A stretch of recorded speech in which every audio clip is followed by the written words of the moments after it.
Salam Indonesia, salam Nusantara dari Sabang sampai Merauke, dari Miangas sampai Pulau Rote. Mantaplah iman kita, mantaplah kasih kita, mantaplah pengharapan kita. Tentunya dalam Yesus Kristus menjadi Tuhan dan Juru Selamat kita dan Juru Selamat dunia. Jangan katakan bahwa Yesus bukan Tuhan. Jangan katakan pula bahwa Yesus bukan Juru Selamat. Dia adalah Tuhan, dia adalah Juru Selamat. Kalau engkau percaya engkau akan diselamatkan, engkau tidak percaya engkau mendapatkan hukuman. Dan saya mau katakan kepada kita, kiranya Tuhan menolong kita untuk memilih yang terbaik dalam hidup ini. Dan karena Yesus sudah berkata, akulah jalan dan kebenaran dan hidup, tiada seorang sampai kepada Allah kalau tidak melalui aku. Puji nama Tuhan. Dan juga Petrus berkata, karena keselamatan tidak ada dalam siapapun juga selain di dalam Dia, karena di bawah kolong langit ini tidak ada nama lain yang diberikan kepada manusia yang olehnya kita diselamatkan.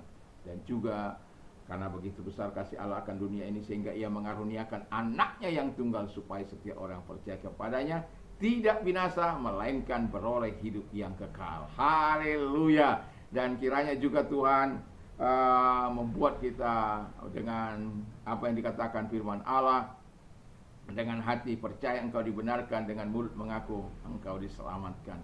Dan semoga kekuatan firman, kekuatan Roh Kudus, kekuatan Tuhan, kekuatan doa, kekuatan iman senantiasa menyertai kehidupan kita dalam menjalani, melakoni kehidupan ini, tetap di dalam terang kebenaran firman Allah.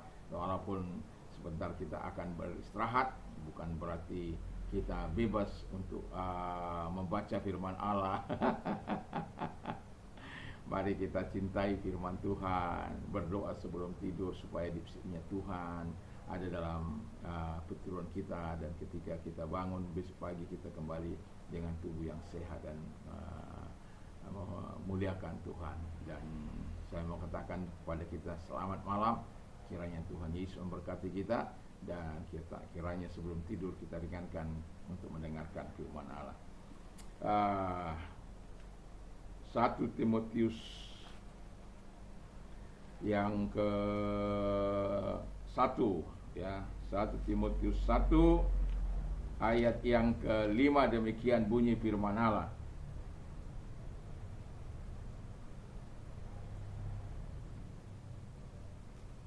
Tujuan nasihat itu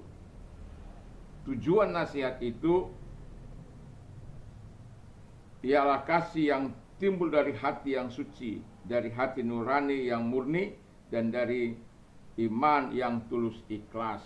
Saya bacakan juga Matius 23 ayat 5 dan 7. Demikian bunyi firman Allah. Semua pekerjaan mereka yang mereka lakukan hanya dimaksud supaya dilihat orang. Mereka memakai tali sembahyang yang lebar dan jubah yang panjang. Mereka suka duduk di tempat terhormat dalam perjamuan dan di tempat terdepan di rumah ibadat. Mereka suka menerima penghormatan di pasar dan suka dipanggil Rabi. Dan puji Tuhan, ini berbicara soal motivasi ya. Hanya ada dua hal ketika kita tahu apa itu motivasi. Kalau dalam bahasa kamus yang saya lihat, motivasi itu adalah dorongan yang timbul pada diri seseorang secara sadar atau tidak sadar untuk melakukan sesuatu tindakan untuk mencapai tujuan tertentu. Ya. Jadi ada hal yang kita mau capai dalam motivasi itu. Ketika motivasi kita baik, akan kita lakukan dengan pekerjaan-pekerjaan yang baik. Ada motivasi yang jahat. Dan itulah sebabnya saya mau berbicara soal yang pertama, karena hanya ada dua dalam motif itu. Yang pertama adalah bad motive. Jadi kalau ada orang-orang yang bad motive, motivasi yang jelek dalam hidupnya, munafik, ya, bermuka dua, itu sama sebenarnya. Pimber. Nah, pimber itu pintar bersandiwara. Ya. Terus kemudian carmuk, cari muka, carper, cari perhatian, carpeng, cari penghormatan. Ini motif-motif yang salah di hadapan Tuhan. Dari ketika kita datang kepada Tuhan, itu harus dengan motif yang tulus ikhlas, dengan hati yang murni, dengan hati yang tulus, dengan iman yang kudus di hadapan Tuhan itu. Tuhan Maha tahu segala apa yang kita kerjakan dalam hidup ini. Tapi saya mau katakan kepada kita, jangan hidup bersandiwara. Jangan melakukan segala sesuatu untuk motif-motif terselubung. Apalagi untuk pekerjaan Tuhan, apalagi untuk apa yang dikatakan untuk melayani Tuhan. Jauhkan dari motif-motif yang salah, jauhkan dari motif-motif yang tidak kudus, jauhkan dari motif-motif yang tidak benar di hadapan Allah. Tapi lakukan motif yang berkenan di hadapan Allah, yaitu good motive. Good motive itu harus dilakukan dengan kasih. Jadi motif yang baik itu harus dilakukan dengan kasih. Jadi dalam kasih itu ada sayang, ada teguran, ada nasihat, ada penghiburan, ya. Jadi kalau di kita sebagai orang yang bersahabat, ayat ini menjadi ayat kesukaan saya, ya. Lebih baik teguran yang nyata-nyata daripada kasih yang sembunyi-sembunyi. Tetapi orang tidak berani atau orang sungkan untuk melakukannya. Tapi di belakang dia ngomong tentang ini, tentang itu. Tetapi dia tidak berani menyampaikan. Walaupun itu sudah enggak benar, walaupun itu apa yang dilakukan tidak benar, tetapi dia pikir daripada melukai dia. Padahal sebagai orang yang percaya, Alkitab sudah mengatakan teguran yang nyata-nyata lebih baik daripada kasih yang sembunyi-sembunyi. Kita ya tentu dengan cara-cara yang beretika lah untuk menyatakan hal-hal yang tidak baik. Dan ketika saya melayani di YouTube ini, ada banyak orang-orang yang kedua hal ini, ada yang dengan maksud yang baik, ada juga dengan maksud yang membangun. Dengan motif yang baik mereka mengatakan apapun itu, tetapi saya akan membalas dengan baik kepada mereka. Terima kasih, akan saya mengatakan terima kasih, kiranya Tuhan Yesus memberkatimu.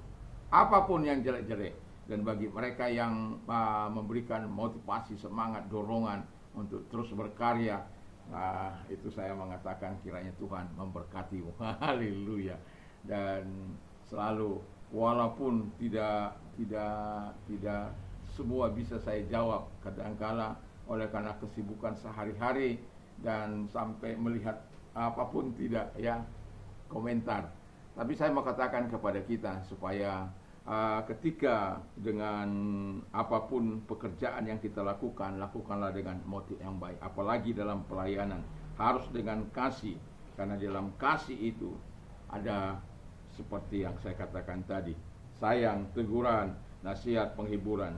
Dan juga motif yang baik itu harus disertai dengan kebenaran, ya. Nggak bisa kita motif yang baik itu tidak dengan kebenaran, ya. Harus ada motifnya baik tapi melakukan kejahatan, ya. Motifnya baik tapi dengan mendustai orang dan lain sebagainya. Tapi kita harus dalam motif yang baik itu harus disertai dengan kasih, dengan kebenaran, tidak munafik, jujur, dan yang takut akan Tuhan. Sehingga apa yang kita katakan itu dapat dipertanggungjawabkan di hadapan manusia dan di hadapan Tuhan. Apa yang kita katakan itu betul-betul mempunyai nilai-nilai keabadian, karena ada nilai kebenaran di situ, ada alitia di situ. Alitia kadang-kadang. Alitia, ada alitia di situ. Walaupun manusia alitia, ya, tapi membacanya alitia. Jadi dalam kebenaran itu ada kehidupan yang harus kita hargai, ada kehidupan orang-orang lain yang harus kita hargai, sehingga motif-motif yang tidak baik harus disingkirkan.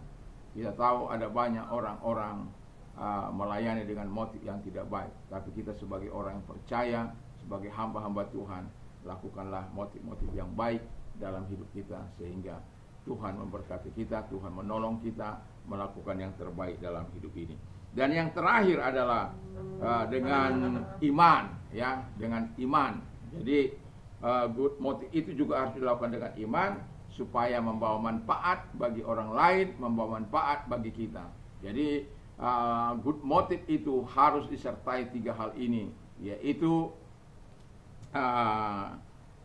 dengan kasih, dengan kebenaran, dengan iman. Dan ketika kita berbicara soal hal-hal yang kita lakukan untuk berdampak, untuk memberikan pengaruh, kita harus lakukan dengan 3 hal ini. Motif termasuk, siapa yang tahu motif kita? Nggak ada yang tahu. Siapa yang tahu hati kita? Nggak ada yang tahu. Tapi Tuhan tahu. Tuhan tahu suneidesismu, kata batinmu yang paling dalam. Suneidesis, sinidesismu, ya. Ya, kadang-kala kita sudah terbiasa mengatakan dengan tulisan dalam bahasa Yunani, suneidesis. Jadi suneidesis, ya, U itu dibaca I, Ypsilon, sine, E itu I juga, sini, D jadi I juga, sini disis, ya. Jadi suneidesis kalau dalam tulisannya, sinidesis.